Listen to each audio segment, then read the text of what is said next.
Zuflaouen, bonsoir à tous, j'espère que vous allez bien. On se retrouve pour un débrief. Comme d'habitude, la semaine passée, on débriefait Chelsea, Liverpool et Barcelone, Getafe.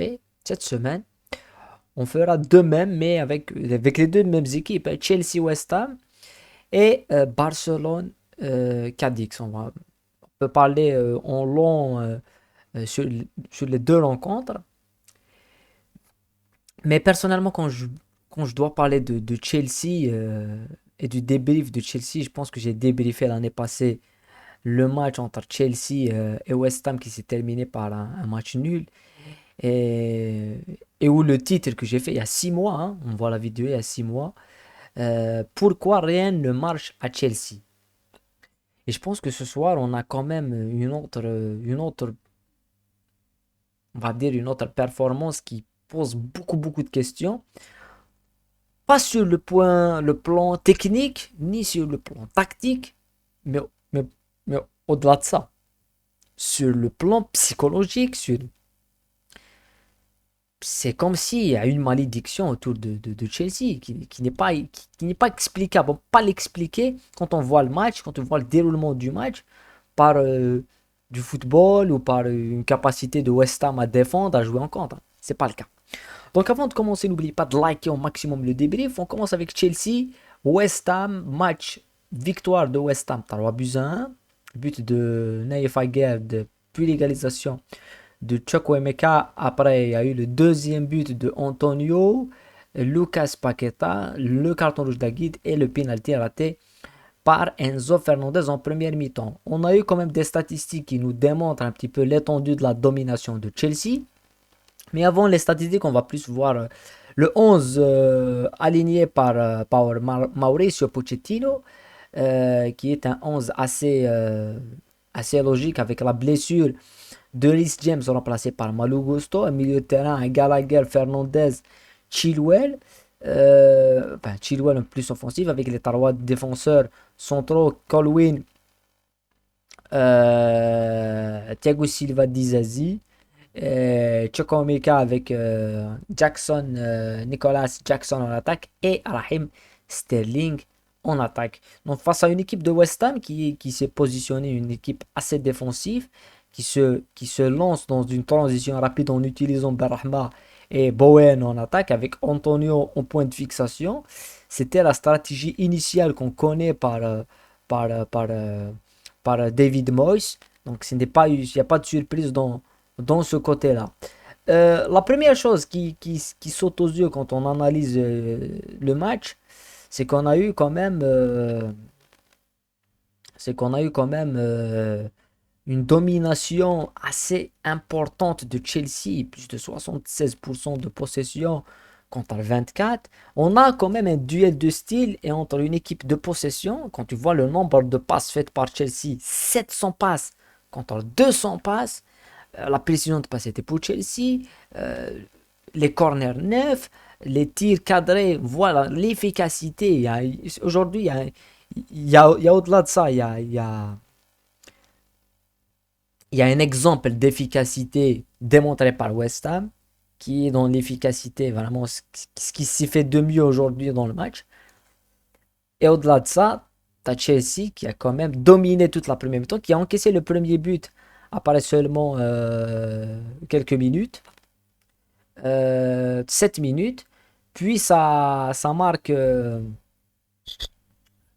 ça égalise avec Chukwuemeka dans un mouvement. On a eu une première mi-temps totalement dominée par Chelsea, totalement maîtrisée par Chelsea, beaucoup d'occasions. Une première mi-temps exceptionnelle de tous les éléments offensifs de Chelsea. Denso Fernandez, comme d'habitude le patron, et on a eu une première mi-temps que personnellement, je ne l'ai jamais vu à ce niveau depuis assez longtemps. C'est Raheem Sterling. Il a fait une première mi-temps électrique. Il a pénétré. Il a eu un penalty. Chelsea a eu, et je pense que c'est là où le match bascule. Le penalty. Chelsea a 1-1, un penalty. Si Chelsea le transforme, on a 2-1 pour Chelsea. C'est plus le même match dans la domination, dans psychologiquement. Et celui qui s'annonce pour tirer, c'est Enzo Fernandez. Je sais pas pourquoi c'est Enzo Fernandez qui a été choisi pour tirer. Pour moi, c'est le pire choix. Parce que Enzo Fernandez, il sait tout faire. C'est un milieu de terrain d'exception. C'est le patron du milieu de terrain de Chelsea. C'est le meilleur joueur de Chelsea depuis quelques mois. Mais dans les pénaltys, c'est pas le meilleur choix. On l'a vu en Coupe du Monde. Il a eu un pénalty à tirer face aux Pays-Bas, le dernier pour donner l'avantage et faire gagner l'Argentine. Il a raté son pénalty. Il a raté son penalty. Et il a une façon de tirer qui n'est pas bonne. C'est pas un tireur de penalty. Donc, quand j'ai vu Enzo Fernandez s'élancer pour tirer le penalty, je savais directement que Chelsea allait rater. Et malheureusement, c'était le cas. Voilà. Le ratage de Chelsea donne l'avantage à West Ham qui rentre en deuxième mi-temps. Chelsea domine, laisse des espaces. À l'image du but d'Antonio, un but bête sur une remise, une relance ratée de Dizazi. Il sort tout seul, il tire, il marque. Je sais pas. C'est pas normal. C'est pour ça que je dis que c'est pas normal. Quand j'analyse un match, quand on analyse un match, on a, voilà, si l'autre équipe produit quelque chose de mieux, produit quelque chose de plus, te met en difficulté. Là, Chelsea, ils essayent de perdre des matchs, ils perdent des matchs d'une façon qu'on comprend pas. Personnellement, on les comprend pas. Et voilà. Et quand tu ressors le carnet des points forts et des points faibles, des côtés positifs et côtés négatifs, il y a beaucoup de choses. Comme je l'ai dit, face à Liverpool, il y a 1-1, mais il n'y a que du positif côté Chelsea. Ce soir, il y a beaucoup de positifs dans l'animation, dans la domination, dans le jeu, dans la création d'occasions. Mais il y a beaucoup de négatifs aussi. Dans la finition, toujours, il y a du négatif, des joueurs qui ne répondent pas. Je trouve que faire rentrer Moïse Caicedo à 2-1, c'est une erreur. Il fallait le laisser parce que psychologiquement, il allait prendre aussi lui un coup sur la tête. Mais Chelsea et Pochettino, ils auront beaucoup de travail. Beaucoup, beaucoup de travail. Et, ce qui me surprend, c'est que côté Chelsea, entre être une équipe extrêmement compliquée à jouer et être l'une des meilleures équipes de Premier League, ils peuvent l'être dans un match et dans le même match être la pire équipe de Premier League. Ils sont pas constants. Sur un seul match, ils sont pas constants. Et les voir enchaîner deuxième match sans victoire, ça arrive très très rarement côté Chelsea. Voilà, ça c'est le débrief de ce match, victoire de West Ham, une nouvelle fois dans un derby londonien. L'autre match c'est Barcelone contre Cadix, avec un match une nouvelle fois ultra dominé par le Barça. Voilà, le Barça qui joue possession, ils ont fait beaucoup moins de passes que Chelsea face à West Ham. À l'extérieur, avec beaucoup plus de précision, mais beaucoup moins de passes. Avec 100 passes de moins, mais beaucoup plus de tirs. 23 tirs contre 10 tirs, donc un seul cadré pour Cadix, 10 cadrés pour le Barça, pour 2 buts. Un problème de finition assez flagrant pour le Barça, mais de l'autre côté, il y a un gardien qui s'appelle Ledesma, qui a fait gardien de Cadix, qui a fait un match à saluer. Pour le Barça, on a eu le retour pas en 3-4-2, mais on peut dire en 3-4-2, avec la titularisation de Lamine Yamal, qui est aussi intéressant à suivre, avec Balde sur un côté, et avec Pedri, Gavi et Lewandowski. Un match moyen, on va dire, de Lewandowski, mais si on peut analyser la performance du Barça, il y a des joueurs qui ont quand même qui se sont installés. Je pense à Gundogan qui fait un match très très plein. Pedri, De Jong, c'est des joueurs qui sont là, mais qu'est-ce qu'on peut dire? On peut pas dire que c'est des joueurs qui. Pedri, si se blesse pas, il est là. Mais malheureusement, il peut se blesser. Et de notre côté, gagner pour le Barça, c'est une importance, c'est une évidence. Et ce soir, le but, il arrive à la 82e minute. 82e minute, c'est beaucoup pour briser le verrou de Cadix. Et Cadix, c'est pas une équipe facile, c'est une équipe qui pose beaucoup de problèmes au Barça et au Real. Et on l'a vu dans la saison passée. La première saison où Xavi arrive, il perd contre le Cadix. Coman perd contre le Cadix. 2 saisons d'affilée, Cadix bat le Barça.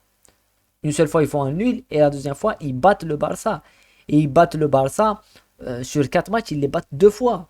Donc c'est une équipe qui pose beaucoup de problèmes par justement ce schéma ultra défensif, cette capacité à défendre, cette capacité à résister, et c'est ce qu'ils font de mieux. Donc pour le Barça, briser le verrou de Cadix et arriver à marquer et à gagner, c'est quand même quelque chose d'extrêmement positif que je pense qu'il faut bien sûr répéter. Mais après, pour le Barça, c'est bien de ne pas encaisser de but. Euh, après le premier match mitigé face à Getafe, ce soir on a vu beaucoup de rythme, beaucoup plus d'action et beaucoup plus de réalisme dans le jeu, pas de finition, mais de réalisme dans le jeu. C'est-à-dire qu'on a vu une équipe qui certes gardait le ballon, mais il y avait de la verticalité avec Lamine Yamal qui pour moi est vraiment un joyau. C'est un très très jeune joueur, mais on attend beaucoup de lui côté Barcelone. Parce que je pense que Lamine Yamal et Baldé, Gavi, Pedri, Gundu, ils ont quand même le Barça. Il y a une équipe qui peut poser des problèmes à n'importe quelle équipe. Et pas au-delà de ça, pas uniquement poser des problèmes, mais évoluer comme équipe et progresser comme équipe. Parce que Gundogan, il est là. Et on dirait que c'est le patron dans le jeu.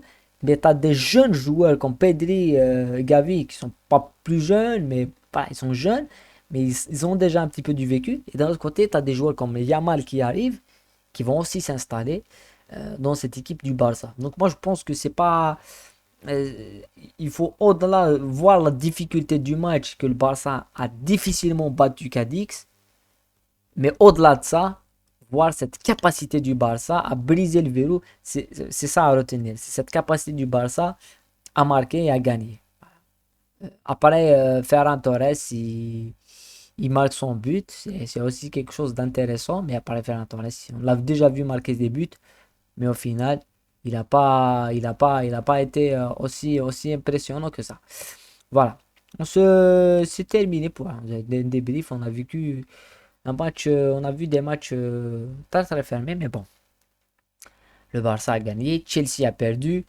C'est le résumé d'une journée assez moyenne en termes de buts. Mais on a eu des buts, mais on attendait autre chose. On attendait beaucoup plus autre chose côté Chelsea. C'était le même constat qu'avec Tottenham et Manchester United. On attendait beaucoup de Manchester et on a été déçus. Voilà. En tous les cas, c'est la fin du débrief. J'espère que on est revenu sur les deux principaux matchs de la journée. On se retrouve demain pour le débrief du premier match, de l'un des premiers matchs de cette première journée de Serie A, le match du Milan. Demain à 20h45, je pense que le match. Donc ça sera un match qu'on va débriefer. Le Milan AC. Voilà, prenez soin de vous. À bientôt.